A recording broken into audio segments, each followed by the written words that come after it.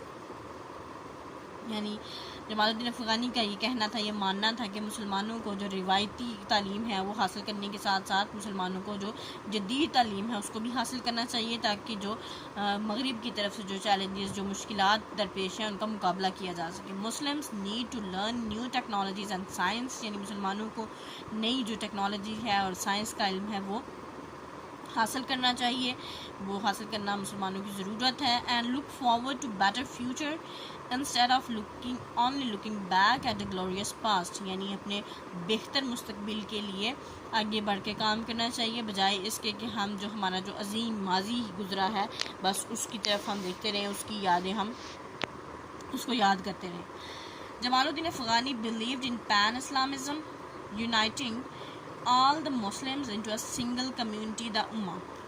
یعنی جو جمال الدین افغانی ہیں وہ ان کی یہ سوچ تھی کہ سارے مسلمان جو پین اسلامزم پہ بلیو کرتے تھے۔ پین اسلامزم کیا ہے کہ سارے مسلمان ہیں ان کو یونائٹ ہونا چاہیے، ان کو ایک ہونا چاہیے، ان کو متحد ہونا چاہیے، مسلمانوں کو اپنے پرپز اور اپنے مقصد کو پہچان کے ایک ہونا چاہیے، ایک امت کی طرح، ایک امہ کی طرح۔ He was strongly in favor of ijtihad in Muslim thought and in the interpretation of Islamic laws، یعنی وہ اجتہاد کے بہت بڑے جو ہے وہ سپورٹر تھے، یعنی تمام جو مسلمان ہیں، جو چھوٹے چھوٹے اختلافات ہیں ان کو بھلا کے تمام جو رہنما ہیں، علماء ہیں مسلمانوں کے، وہ ایک چیز پہ اجتہاد کر لیں، یعنی متفق ہو جائیں اور اسی چیز کو تمام جو کمیونٹی ہے، مسلم کمیونٹی ہے، جو امہ ہے وہ اس کو اپنائیں اور اسی کو لے کے چلے۔ یعنی جتنے بھی اسلامک لاز ہیں ان کو بیان کرنے کے لیے علیحدہ سے ہر ایک عالم، ہر ایک مفتی اپنا بیان نہ کرے، بلکہ تمام عالم جو ان سے اجتہاد کر کے کسی ایک نتیجے پہ پہنچے اور تمام مسلمان اس کو فالو کریں، وہ اس چیز کے حامی تھے۔ He supported the parliamentary style of government which gave a voice to the common man and limited the power of kings and rulers۔ جو جمال الدین افغانی ہیں وہ پارلیمانی نظام کے خواہاں تھے، جسے ہم ابھی کہتے ہیں ڈیموکریسی کے، یعنی اس میں ان کا یہ کہنا تھا کہ اس میں یہ ہوگا کہ جو بادشاہ اور جو حکمران ہیں صرف انہی کی نہیں چلے گی بلکہ ایک عام آدمی کی بات بھی سنی جائے گی۔ افغانیز calls for national independence made him popular with the younger educated Muslims، یعنی جو جمال الدین افغانی نے قومی آزادی کے لیے جو نوجوان تھے ان کی جو شمولیت تھی، ان کو جو احتیاط دینے کی باتیں تھیں، اس کی وجہ سے یہ بہت زیادہ نوجوانوں میں مشہور ہوئے، نوجوانوں کو، خاص طور پہ وہ نوجوان جو تعلیمی یافتہ نوجوان تھے۔ However, his revolutionary ideas upset the orthodox people۔ اگرچہ ان کے جو انقلابی خیالات تھے، انہوں نے جو قدیم اور روایتی مسلمان لوگ تھے، یعنی کٹر جو اپنے عقائد کے ساتھ جڑے ہوئے لوگ تھے، ان کو پریشان کر دیا ان کی باتوں نے۔ نیکسٹ ہماری جو شخصیت ہے وہ ہے محمد عبدو۔ 1859 to 1905 ان کا ایرا ہے، ڈیوریشن ہے۔ Another influential personality was Muhammad Abdu, whose revolutionary ideas made him a leading Muslim figure۔ ایک اور جو اثر انگیز شخصیت ہیں وہ محمد عبدو ہیں، جو کہ جن کے انقلابی خیالات ہیں انہوں نے مسلمانوں میں ایک جانا پہچانی جو شخصیت ہے ان کو بنا دیا۔ He was an Egyptian scholar who was strongly influenced by Jamaluddin Afghani, whom he had met during his stay in Paris as a student۔ یعنی جو محمد عبدو ہیں یہ ایک مصری اسکالر تھے جو کہ جمال الدین افغانی سے بہت زیادہ امپریسڈ تھے، بہت زیادہ انفلوئنس تھے، متاثر تھے جمال الدین افغانی سے اور ان کے آئیڈیاز سے، اور یہ ان سے ملے تھے پیرس میں ایک طالب علم کے طور پہ جب وہاں پہ وہ تعلیم حاصل کر رہے تھے۔ عبدو believed that while the Quran was immutable in its law, the social aspect of Muslim life needs to be reviewed۔ This can be described as ijtihad۔ یعنی جو محمد عبدو تھے، ان کا یہ خیال تھا، ان کا یہ ماننا تھا کہ جو قرآن کے جو لاز ہیں یعنی قرآنی قوانین ہیں جو وہ نہ ختم ہونے والے قوانین ہیں، یعنی ہمیشہ کے لیے ہیں، کبھی بھی وہ ختم نہیں ہو سکتے، وہ قیامت تک ویسے ہی رہیں گے۔ اس لیے اس اسپیکٹ کو ہمیں، اس چیز کو مسلمانوں میں لانے کے لیے ہمیں اجتہاد پہ ان کا زور تھا، یعنی ہر شخص اپنے طور پہ اس کی انٹرپریٹیشن نہ کرے بلکہ علماء آپس میں اس چیز کو سولو کریں اور ایک اجتہاد شدہ بات جو ان سا ہے وہ مسلمانوں کو بتائی جائے، جس پہ تمام علماء متفق ہوں اور مسلمان اس چیز کو فالو کریں۔ Abdu's views were very progressive. He believed in the importance of education for Muslim to move forward. جو مسٹر عبدو تھے، ان کے جو خیالات تھے پروگریسو تھے، یعنی آگے بڑھنے کے لیے تھے، جدید خیالات کے مالک تھے وہ۔ ان کا یہ ماننا تھا کہ جو مسلمانوں کے لیے جو تعلیم ہے آگے بڑھنے کے لیے بہت ضروری ہے۔ He strongly supported the right of Muslim women to education and in his universities he made special arrangements for them. جو محمد عبدو تھے وہ مسلمان عورتیں تھیں جو ان کی تعلیم پہ، خاص طور پہ ان کی تعلیم کے سپورٹر تھے، ان کو سپورٹ کرتے تھے کہ جو عورتیں ہیں ان کو بھی تعلیم حاصل کرنی چاہیے۔ اس کے لیے انہوں نے اپنی یونیورسٹی میں، جو انہوں نے یونیورسٹی بنائی تھی، اس میں خصوصی انتظامات کیے تاکہ عورتیں تعلیم حاصل کر سکیں۔ محمد عبدو finally became a Grand Mufti and a member of Supreme Council of Al-Azhar University in Cairo. آخرکار محمد عبدو جو ہیں وہ جو سب سے بڑا مفتی ہوتا ہے وہ اس کی پوسٹ پہ پہنچے، گرینڈ مفتی بنے، اور جو الازہر جامعہ الازہر ہے یہ قاہرہ میں، مصر میں قاہرہ ہے اور قاہرہ میں یہ یونیورسٹی ہے الازہر، وہاں پہ گرینڈ مفتی کے طور پہ انہوں نے کام کیا۔ His influence was very strong, especially among the younger students. Abdu died in Egypt in 1905. ان کا جو اثر ہے، یعنی بہت اثر انگیز شخصیت تھے، خاص طور پہ نوجوان جو طلباء تھے ان کے لیے۔ جو اب مسٹر عبدو ہیں وہ 1905 میں مصر میں انتقال کر گئے تھے۔ نیکسٹ جو شخصیت ہیں وہ ہماری ہے مولانا محمد علی جوہر، 1878 to 1931 ان کا ایرا ہے۔ مولانا محمد Ali Jauhar was a writer and a courageous journalist. مولانا محمد علی جوہر جو تھے وہ ایک لکھاری تھے اور ایک بہت جرأت مند جو ان سا ہے صحافی تھے۔ Just before World War I 1914 to 18 یعنی 1914 سے 18 تک جو پہلی عالمی جنگ ہوئی تھی اس سے کچھ عرصہ پہلے he started a famous weekly magazine called Comrade. انہوں نے ایک بہت مشہور ایک ہفتہ وار میگزین جو ان سا ہے وہ نکالا جسے کامریڈ کہا جاتا ہے، ٹو اویکن مسلم پولیٹیکلی، تاکہ مسلمانوں کو سیاسی طور پہ بیدار کیا جا سکے۔ In 1915 he published an article which said the Turks were right to fight the British. انہوں نے 1915 میں ایک آرٹیکل لکھا ایک اخبار میں جس کا جو لب لباب تھا، جس کا جو موضوع تھا وہ یہ تھا کہ جو ترکی کے لوگ ہیں وہ جو برطانیہ سے جو لڑ رہے ہیں وہ حق پہ ہیں، یعنی خلافت کی لڑائی اس وقت شروع ہو چکی تھی، عثمانیہ خلافت کو ختم کرنے کی کوششیں جاری تھی، اور مولانا محمد علی جوہر اس بات پہ ان کو سپورٹ کر رہے تھے ترکیوں کو کہ وہ جو اپنی خلافت کو بچانے کے لیے جو لڑائی کر رہے ہیں برطانیہ کے ساتھ وہ بالکل ٹھیک کر رہے ہیں۔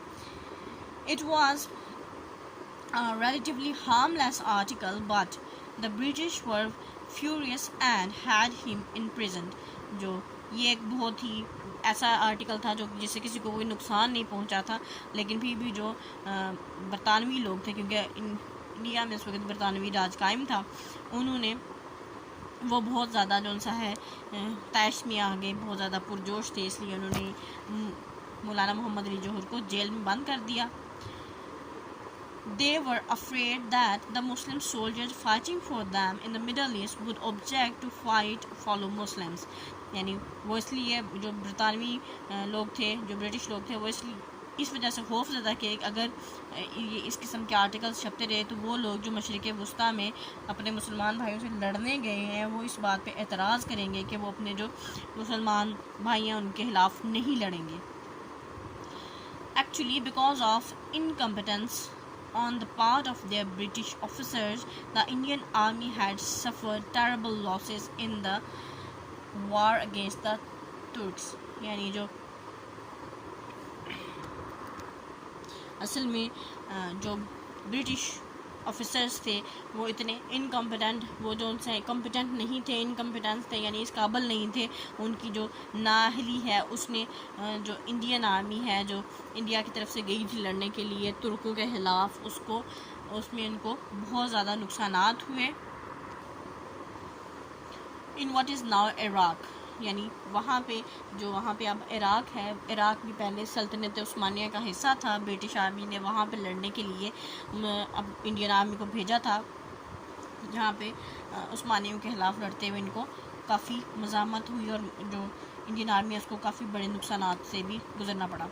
In particular the battle of Kout, some 6,000 soldiers including Muslims were captured by the Turks. یعنی جو ترک لوگ تھے انہوں نے تقریباً جو کوت میں جو جنگ ہو رہی تھی اس میں تقریباً 6,000 جو سپاہی تھے ان میں مسلمان بھی شامل تھے، ان کو قیدی بنا لیا، جنگی قیدی بن گئے. Of these only 1,000 survived the brutal treatment given by the captors. یعنی جنہوں نے ان کو قید کیا تھا انہوں نے ان کے ساتھ بہت ہی برا سلوک کیا. اس سلوک کے بعد جو ان سا ہے وہ تقریباً 1,000 لوگ ایسے تھے جو بچے تھے 6,000 میں سے. مولانا جوہر واز ریلیزڈ ان 1919، یعنی 1919 میں مولانا محمد علی جوہر کو چھوڑا گیا تھا. Then he started a new magazine in Urdu, Hamdard, which tried to give Muslims political education. اس کے بعد انہوں نے رہا ہونے کے بعد انہوں نے ایک اور اردو میگزین سٹارٹ کیا جس کا نام ہمدرد رکھا گیا، تاکہ مسلمانوں کو سیاسی طور پہ ایجوکیٹ کیا جا سکے، سیاسی تعلیم دی جا سکے، مسلمانوں کو سیاسی بیداری آئے مسلمانوں میں. He supported the Khilafat movement which hoped that some peaceful agreement could be reached between Muslims and Hindus. انہوں نے جو تحریک خلافت چلی تھی، یعنی جب سلطنت عثمانیہ کی خلافت ٹوٹنے لگی تھی اس وقت برِ صغیر پاک و ہند کے لوگوں نے تحریک خلافت جو سٹارٹ کی تھی، یعنی خلافت کی کے حق میں جو سا ہے ایک تحریک سٹارٹ کی تھی. اس کے سپورٹر تھے مولانا محمد علی جوہر. ان کی یہ امید تھی کہ کوئی ایک ایسا معاہدہ، ایک پرامن معاہدہ ہندوؤں اور مسلمانوں کے درمیان میں ہو جائے گا. In 1930 he attended his first round table conference in London with Mr. Jinnah. 1930 میں انہوں نے جو پہلی راؤنڈ ٹیبل کانفرنس ہوئی تھی لندن میں جو مسٹر جناح کی سربراہی میں، اس میں انہوں نے حصہ لیا. مسٹر جناح کے ساتھ ہی انہوں نے پارٹیسپیٹ کیا اس میں. But was very sick and died the following year in London. لیکن وہ بہت بیمار پڑ گئے اور اسی سال وفات ہو گئی ان کی لندن میں. During his illness he had willed that he be buried in بیت المقدس، جو کہ یروشلم میں واقع ہے. اپنی بیماری کے دوران انہوں نے یہ وصیت کی تھی کہ ان کو بیت المقدس میں دفنایا جائے. For he did not want to return to the slave country. اس وجہ سے کہ وہ یہ چاہتے تھے کہ وہ ایک غلام ملک میں دفن نہیں ہونا چاہتے، واپس نہیں جانا چاہتے. He was buried there accordingly. اور ان کو وہیں پہ دفنایا گیا تھا بیت المقدس میں ہی، جس طرح سے ان کی وصیت تھی اسی طرح سے. یہ یہاں پہ لاسٹ میں ایک پکچر ہے جس میں مولانا محمد علی اور ان کے جو بھائی ہیں شوکت علی، انہوں نے ترکی سپاہی والا لباس پہنا ہوا ہے تاکہ ان کو سپورٹ کر سکیں تحریک خلافت کو، یعنی اس کو سپورٹ کرنے کے حق میں انہوں نے جو ان سا ہے یہ جو خلافت کے جو سپاہی تھے ان کا یونیفارم زیب تن کیا ہوا ہے. اس کو یہاں سٹاپ کریں گے. بیسٹ آف لک اینڈ اللہ حافظ.